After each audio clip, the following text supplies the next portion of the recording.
함께 기도하겠습니다. 사랑의 하나님, 감사합니다. 연휴의 마지막 날을 보내는 성도들의 이 하루를 축복합니다. 무료해지지 않게 해주시고 오늘 남은 하루 주 안에 잘 안식함으로 내일부터 시작되는 새 한 주가 하나님 잘 적응되고 피로하지 않도록 오늘 하루를 지혜롭게 보낼 은혜를 허락하옵소서. 예수님의 이름으로 기도드립니다. 아멘. 우리 찬송가 200장 찬양하시겠습니다.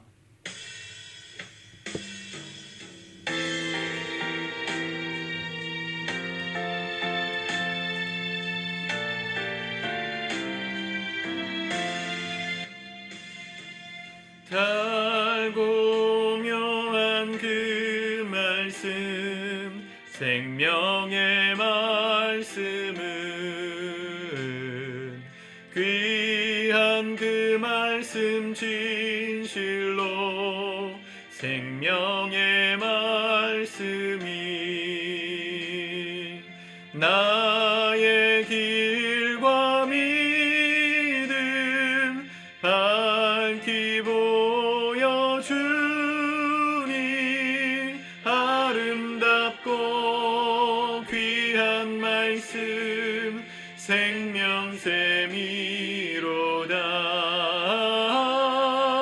아름답고 귀한 말씀 생명샘이로다.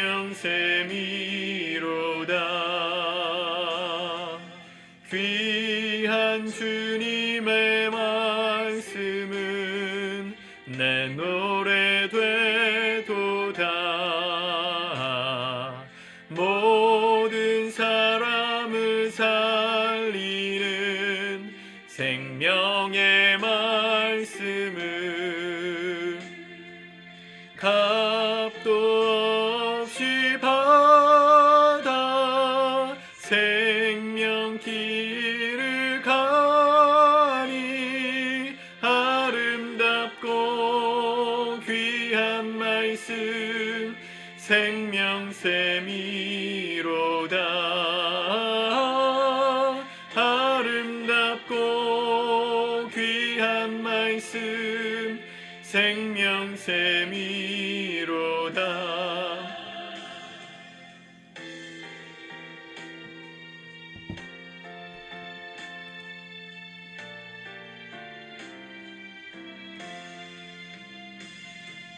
널리 울리어 퍼지는 생명의 말씀은 마음의 용서와 평안을 골고루 주나니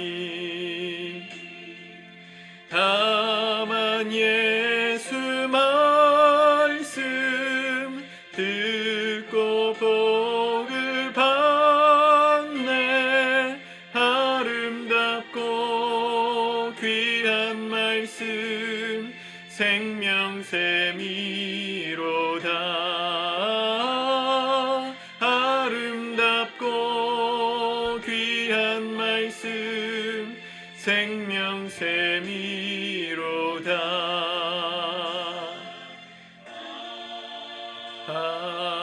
아멘. 아멘.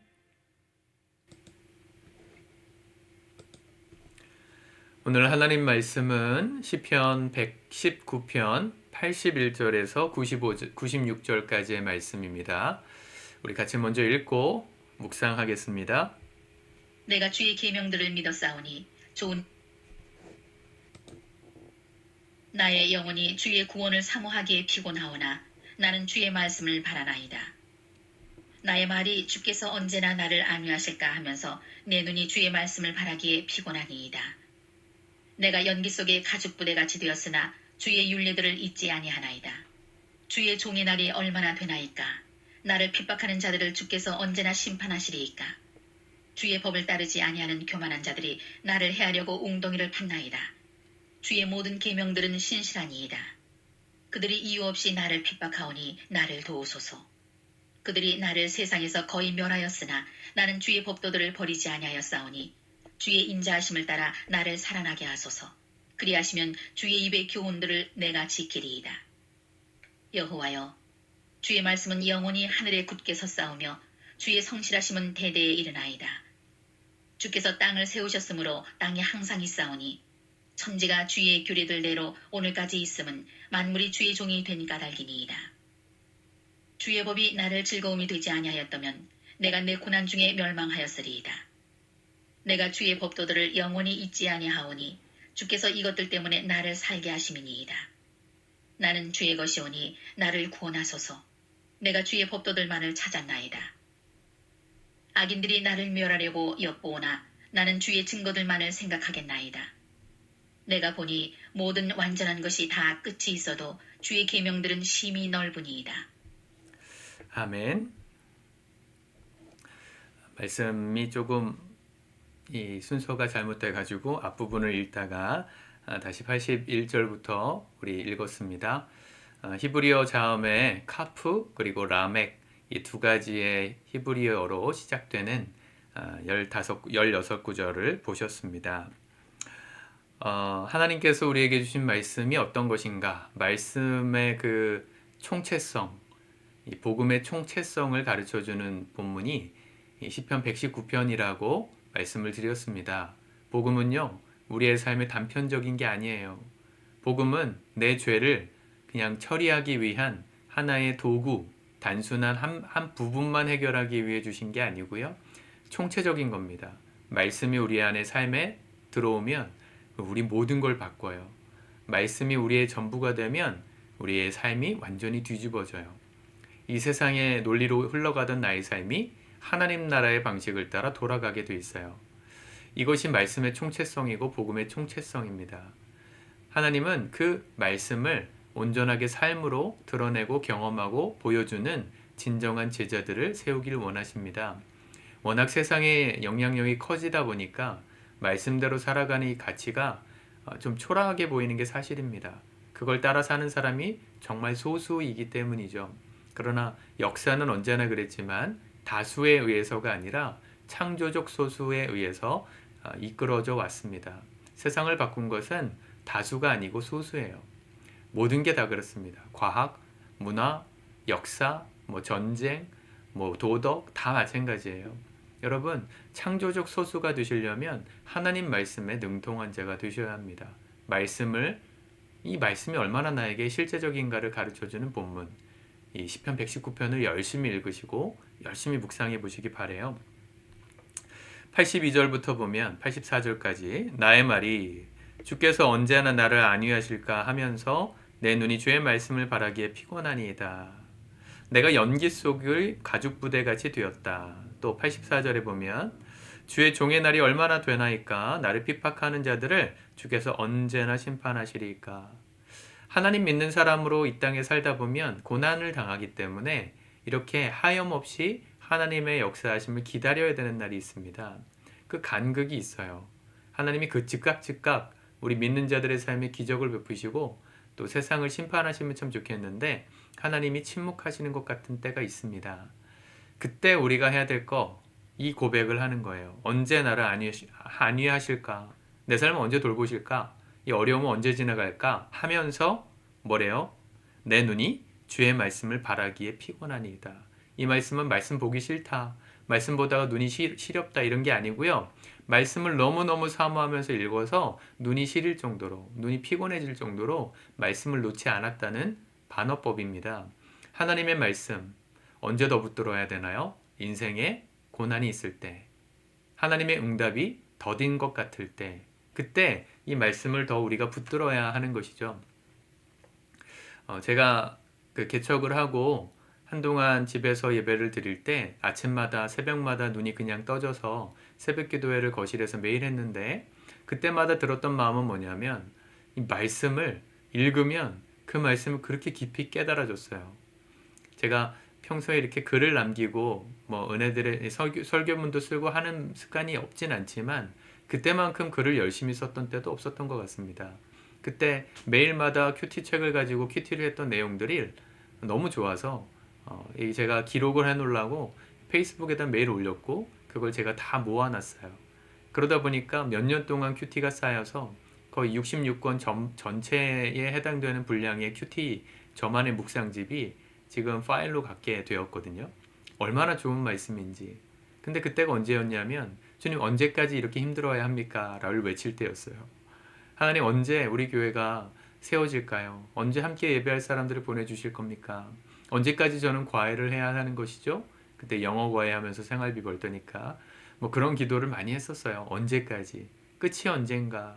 그 끝을 우리가 정하고 싶은 마음이 있잖아요. 빨리 뭐가 됐으면 좋겠단 말이에요. 근데 그때 하나님이 저에게 붙들려 주셨던 건 말씀이었어요.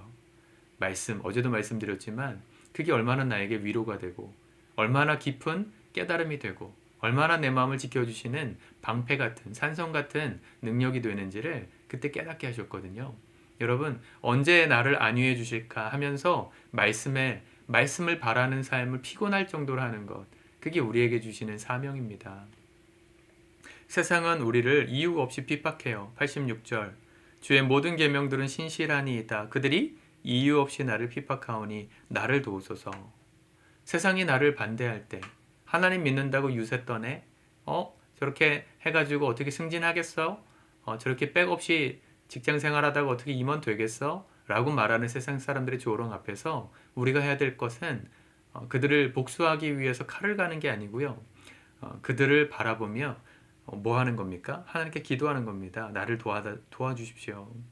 어느 정도로 핍박했냐면 87절 그들이 나를 세상에서 거의 멸하였으나, 세상에서 나를 멸하였다 이 말은 나를 아예 그냥 매장하려고 했다는 거죠. 회사원들은 승진을 막고 또 본사에 입성하는 걸 막고 핵심 자리에 가려는 걸 막아요. 세상 사람들은. 그게 악의 역사예요. 참 아이러니한 것은 주님은 분명히 능력이 많으시고 세상을 다스리고 계시는데 우리가 사는 세상에서 우리가 경험하는 실제적인 감각은 악이 더 강한 것 같다는 느낌입니다. 세상에서 하나님 뜻대로 안 사는 사람이 더 잘 살고요. 더 높은 자리에 올라가 있고요. 더 많이 가진 것처럼 보여요. 근데 우리는 세상의 것들로 판단하는 사람들이 아니잖아요. 하나님이 주신 하나님의 그 능력에 하나님이 다스리시는 세상이 어떻게 돌아가는지를 믿음의 눈을 열어서 보는 사람들입니다. 그런 사람들이 되어야 이 우리를 핍박하는 세상 가운데서도 이 말씀을 굳게 지키며 사는 거죠. 예. 세상이 나를 거의 멸하게 하였지만 87절 나는 주의 법도들을 버리지 아니하였사오니 주의 인자하심을 따라 나를 살아나게 하소서. 하나님 오늘도 날 살게 해주십시오. 기도하셔야 합니다. 어제까지 오늘까지 잘 쉬셨습니까? 쉬고 계십니까? 잘 살아나셨나요? 왠지 더 피곤한 것 같다 하면 그동안 연휴 기간 동안 나는 얼마나 말씀 생활을 하고 살았는가를 보셔야 합니다. 매일 먹는 밥에 대해서 매일 감사하는 마음이 드는 사람은 별로 없습니다. 그러나 매일 먹지 않으면, 그렇다고 해서 매일 먹지 않고 소홀하게 먹으면 육신이 쇠하고 망가지죠. 병들죠. 약해져요. 영혼의 양식, 말씀도 그렇습니다. 매일 먹으니까 주목사가 전해주는 이 설교 스타일 매일 똑같은 것 같으니까 지루하다, 식상하다, 잘 안 드시면 여러분들의 영혼이 약해져요. 여러분 은혜로 채우시는 남은 휴일 되시길 바랍니다. 언제까지 나를 이렇게 내버려 두실 겁니까? 날 언제 안위해 주실 겁니까? 불평만 하지 마시고 말씀을 더욱더 가까이 하십시오. 기도하고 내가 오늘 살아야 될 지혜를 말씀에서 발견하고요. 그렇게 살아갈 때 우리의 삶에 살아나는 역사가 있는 겁니다. 저와 여러분들의 삶에 살아나는 은혜가 있길 축복합니다. 트레킹 잘 마치고 오신 우리 특별히 8분의 성도님들에게는 오늘 육체적으로도 회복하는 은혜가 있길 바랍니다. 아무런 여독 없이 내일 새로운 한 주간의 일상을 믿음으로 살아가는 저와 여러분들 될 수 있기를, 그런 은혜를 주시기를 축복합니다. 기도하겠습니다. 주님, 호흡이 있는 자는 여호와를 찬양하라 하셨고 우리의 삶에 고난이 있고 또 답답한 응답하지 않으시는 것 같은 침묵의 순간이 있을 때마다 우리가 말씀을 더욱더 가까이 해야 함을 말씀을 통해 깨닫습니다. 하나님, 주의 말씀을 우리가 바라보고 사모하기에 피곤할 정도로 우리가 주의 말씀을 좋아하고 또 연구하고 가까이 하는 삶을 살게 도와주소서. 우리의 영혼의 양식 오늘도 우리가 챙겨 먹었사오니 우리의 영혼이 살찌게 해주시고 이 말씀으로 오늘 하루 마무리하며 잘 안식할 때 내일부터 시작되는 세상살이가 믿음으로 살아가는 삶이 될 수 있도록 은혜를 베풀어 주시옵소서. 예수님의 이름으로 기도드립니다. 아멘.